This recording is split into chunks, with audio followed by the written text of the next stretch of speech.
Welcome back to Learn English Easily. I'm Emma, and today James and I are going to talk about something that happens to everyone sooner or later, going to the doctor's clinic. Hi, everyone. I'm James. You're absolutely right, Emma. Visiting a doctor can be stressful, especially if you're doing it in English. Many learners get nervous because they don't know the right words or phrases to use. Exactly, James. And that's why today's episode will guide you through the entire experience, from booking an appointment to talking to the receptionist, explaining your symptoms to the doctor, and even understanding what the doctor says. Perfect. So let's begin with the first step, making an appointment. This is usually done over the phone, but it can also happen in person.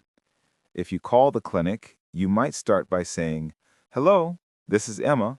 I'd like to make an appointment with Dr. Smith, please."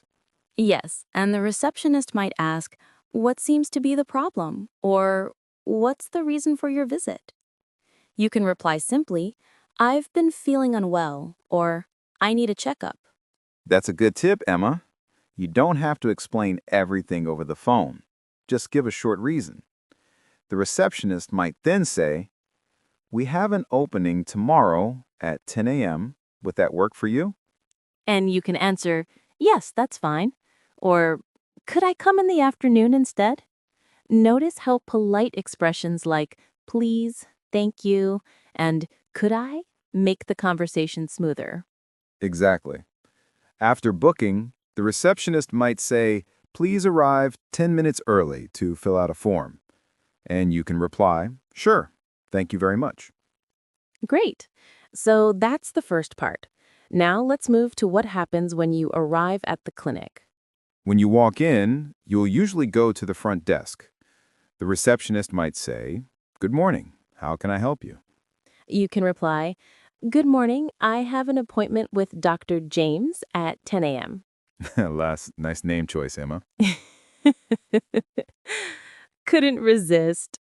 Anyway, the receptionist might then ask you to fill out a patient form, your name, age, contact information, and any allergies or medications. That's right. The form might include questions like, "Do you smoke? Do you take any medicine? Or do you have any chronic illnesses?" You can tick yes or no accordingly. Then, once you're done, you might hear something like, "Please take a seat. The doctor will see you shortly." And you can say, "Thank you." It's always polite to smile. Even in a medical setting, it helps create a friendly atmosphere. Okay, so now let's imagine you're in the doctor's office. The doctor greets you and says, "Good morning, Emma. What seems to be the problem?" "Good morning, doctor. I've been having a sore throat and a slight fever since yesterday." "I see. Have you taken any medication so far?" "Just some paracetamol, but it hasn't helped much." "All right. Do you have any allergies that I should know about?" "No, doctor, none that I know of." Okay. Let me check your temperature and throat for a moment. "Sure." Your temperature is slightly high, and your throat looks a bit red. It seems like a mild infection, probably viral. You should rest and stay hydrated. "Thank you, doctor.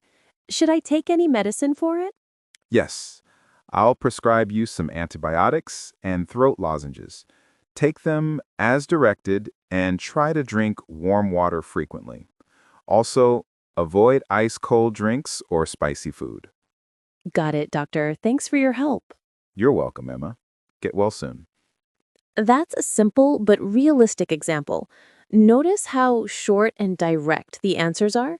You don't need to use complicated sentences, just clear information. Exactly. Doctors appreciate concise answers because they help diagnose faster.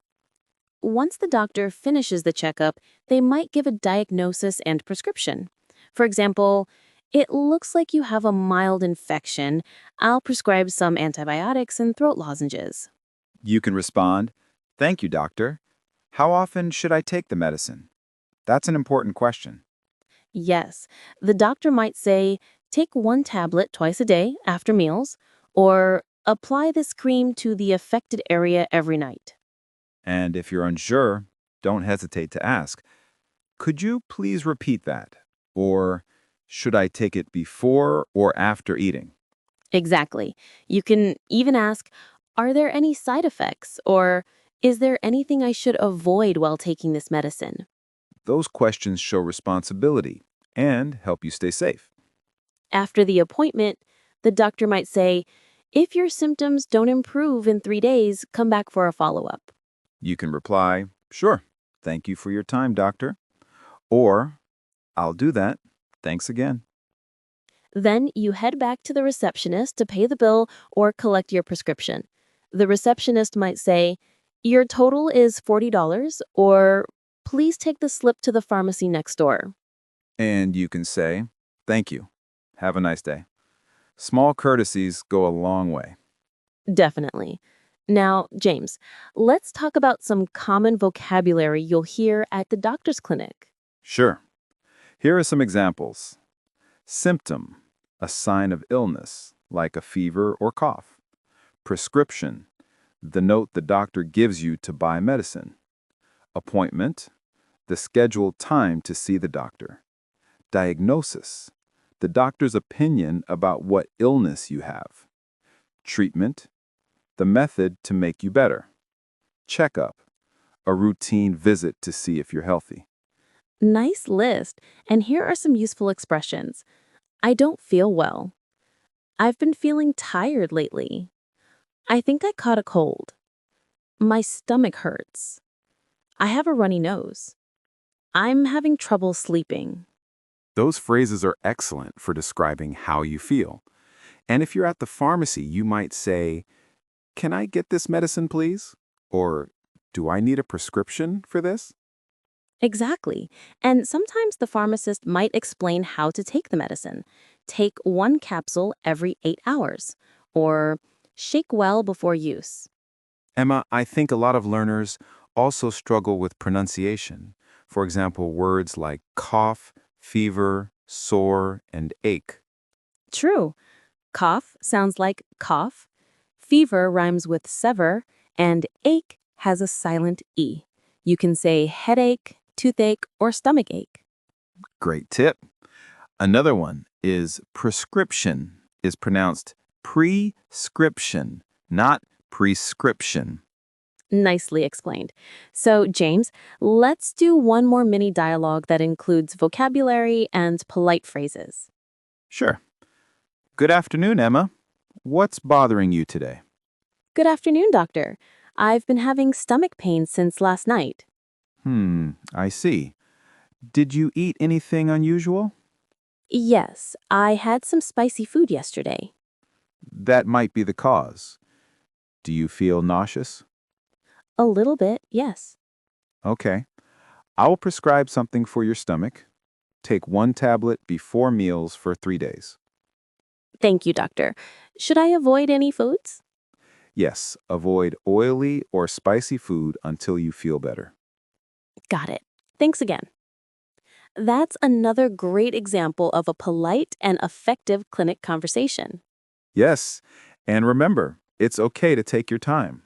Speak slowly, repeat if needed, and don't feel embarrassed if you don't understand a medical word. Exactly. You can always say, could you explain that, please? Or, I'm not familiar with that term. Doctors are usually happy to explain in simpler words. Let's quickly go over some phrases for emergencies, too. Good idea. Here are a few.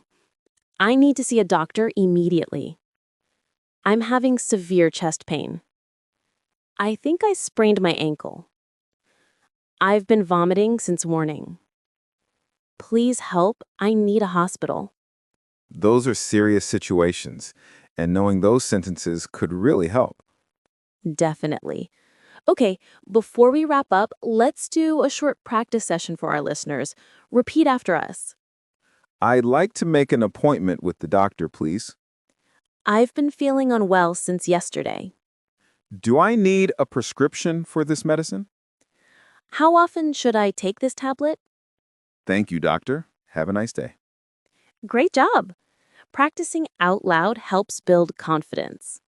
So, to summarize, today we learned how to make an appointment, talk to the receptionist, describe symptoms, understand the doctor's advice, and use polite expressions during a visit.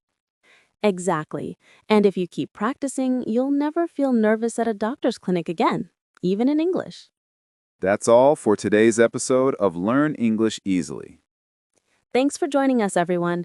Stay healthy, keep practicing, and we'll see you next time. Bye for now.